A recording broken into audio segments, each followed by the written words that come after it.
Assalamualaikum warahmatullahi wabarakatuh. Saya Maya Farsita Putri dari Prodi Manajemen Fakultas Ekonomi dan Bisnis. Yang saya hormati Bapak Imhar SEMM selaku dosen pengampu Ekonomi Makro.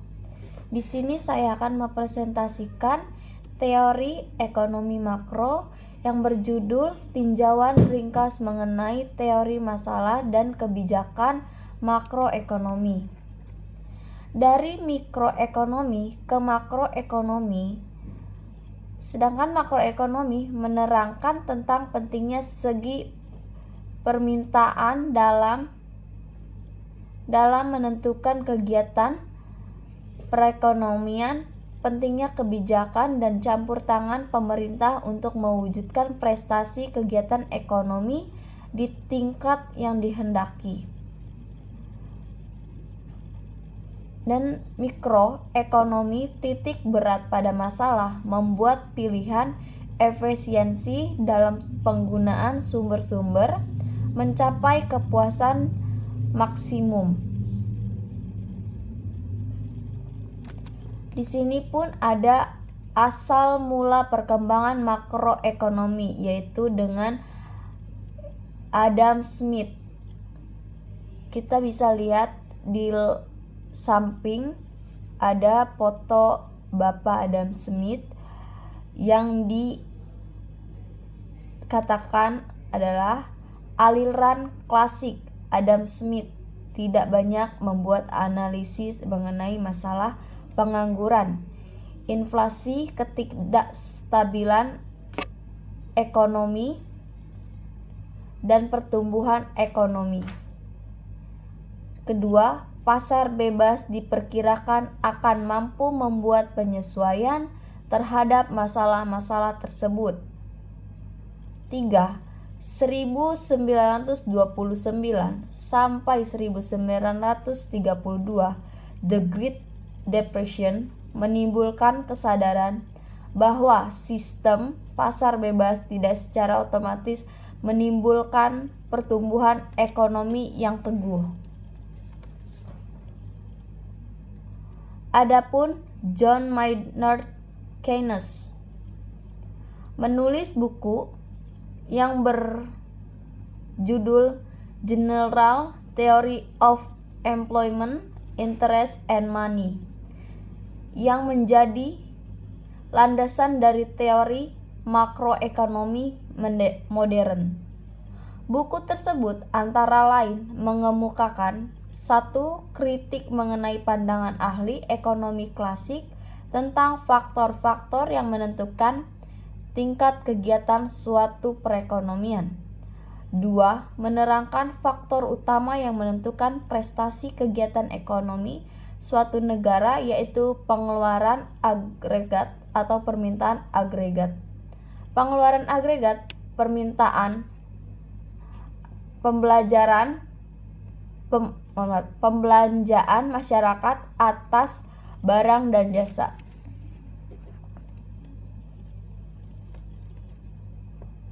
Dan adapun persoalan pokok dalam perekonomian, yaitu pertumbuhan ekonomi. Perkembangan kegiatan dalam perekonomian yang menyebabkan barang dan jasa yang diproduksikan dalam masyarakat bertambah dan kemakmuran masyarakat meningkat. 1. Kurva kemungkinan produksi dan pengangguran. Tingkat produksi potensial lebih besar sebenarnya. Pendapatan nasional potensi sebenarnya. Tingkat pendapatan nasional potensi lebih kurang sebenarnya. Konjungtor siklus kegiatan perusahaan, business cycle, pendapatan potensial lebih kurang pendapatan aktual. Masalah pengangguran, suatu keadaan di mana seseorang yang tergantung angkatan kerja ingin mendapatkan pekerjaan namun belum memperolehnya. Sebab utama pengangguran adalah kurangnya pengeluaran atau permintaan agregat. Akibat buruk pengangguran adalah menurunnya kemakmuran masyarakat dan meningkatnya permasalahan sosial termasuk kriminalitas.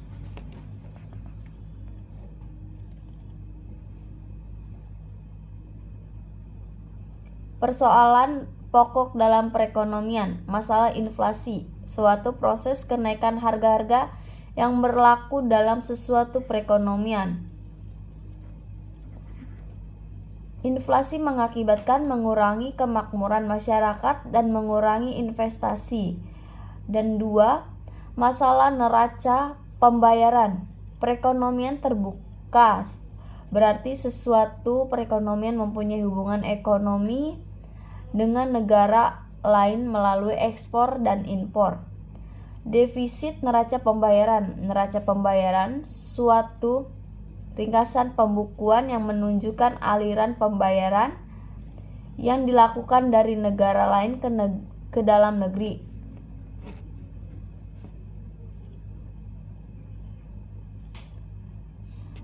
Neraca penting dalam pembayaran yaitu neraca perdagangan, neraca keseluruhan. Maka defisit neraca pembayaran menunjukkan bahwa pembayaran ke luar negeri melebihi penerimaan dari luar negeri. Adapun alat pengamat prestasi kegiatan ekonomi. Pendapatan nasional atau produk nasional, nilai barang dan jasa yang diproduksi suatu negara dalam periode tertentu. PNB yaitu produk nasional bruto, nilai barang dan jasa yang diproduksi warga negara suatu negara dalam periode tertentu. Dan PDB, produk domestik bruto, nilai barang dan jasa yang diperoleh oleh penduduk suatu negara dalam periode tertentu. Tingkat pertumbuhan ekonomi digunakan untuk menilai prestasi pertumbuhan ekonomi dan tingkat kemakmuran masyarakat.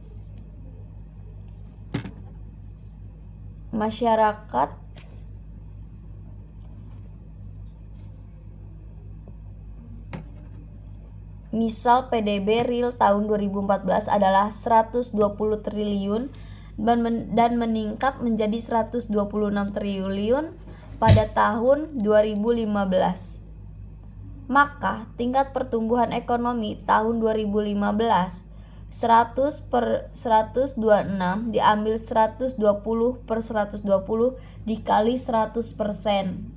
Dikali 100 sama dengan 5%. Tingkat pertambahan kemakmuran. Untuk menentukan tingkat pertambahan kemakmuran perlu dihitung pendapatan per kapita di berbagai tahun. Misalnya tahun 2014 jumlah penduduk 120 juta dan meningkat menjadi 122 juta pada 2015.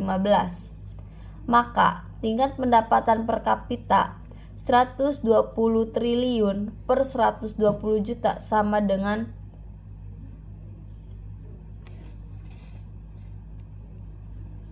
tingkat pendapatan per kapita 2014 120 triliun per 120 juta sama dengan 1 juta.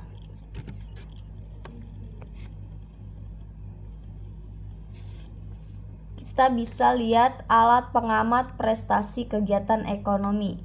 Tingkat pendapatan per kapita 2015 126 triliun per 122 juta sama dengan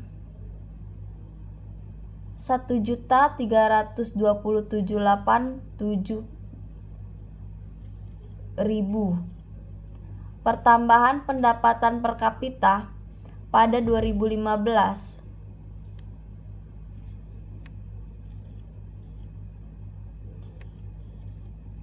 1.327.807 min 1 juta per 1 juta kali 100 sama dengan 3,3%.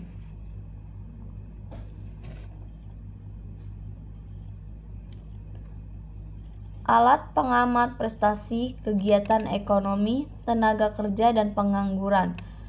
Pengangguran perbedaan antara angkatan kerja dan penggunaan tenaga kerja sebenarnya. Angkatan kerja jumlah tenaga kerja yang terdapat dalam suatu perekonomian. Pada suatu waktu tertentu untuk menentukan angkatan kerja diperlukan dua informasi, yaitu jumlah penduduk berusia 10 tahun, jumlah penduduk berusia 10 tahun dan tidak ingin bekerja, bukan angkatan kerja. Negara dianggap telah mencapai tingkat penggunaan tenaga kerja penuh kesempatan kerja bila tingkat pengangguran lebih dari 4%. Tingkat inflasi berlakunya tingkat perubahan harga yang berbeda, menyebabkan perlunya dibentuk indeks harga. Untuk menghitung inflasi, indeks harga yang selalu digunakan adalah indeks harga konsumen, yaitu indeks harga dari barang-barang yang digunakan para konsumen. Langkah-langkah membentuk indeks harga yaitu memilih tahun dasar, tahun yang menjadi titik tolak dalam membandingkan perubahan harga, menentukan jenis barang yang perubahan harganya akan diamati untuk membentuk indeks harga, menghitung indeks harga. Misalnya 2014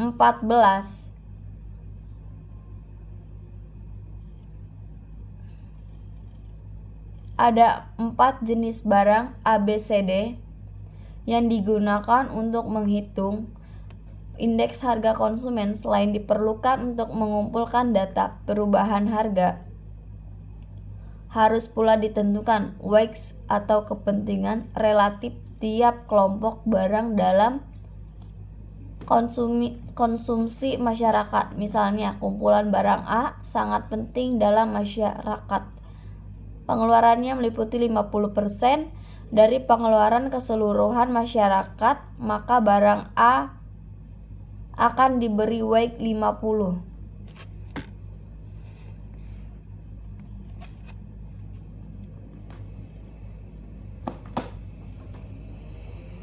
Kita bisa lihat tingkat inflasi dan tabelnya di bawah.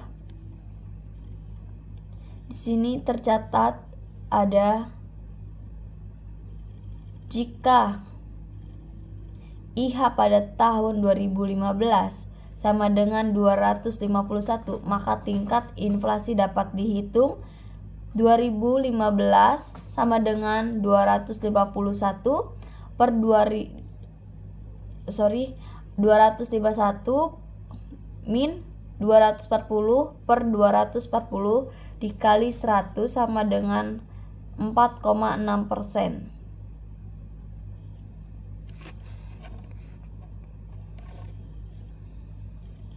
Neraca pembayaran dan kurs valuta asing. Neraca pembayaran memberikan informasi mengenai nilai perkembangan ekspor impor, aliran modal jangka panjang, menunjukkan perimbangan mutasi-mutasi keuangan dari satu negara ke negara lain, disebut neraca keseluruhan. Jika impor, ekspor, hal ini mengurangi tingkat kegiatan ekonomi di dalam negeri dan dapat menyebabkan meningkatnya pengangguran. Kurs valuta asing menunjukkan banyaknya yang diperlukan untuk satu unit valuta asing tertentu. Harga dari suatu mata uang asing neraca keseluruhan mempengaruhi kurs valuta asing. Defisit neraca keseluruhan dan cenderung meningkatkan nilai valuta.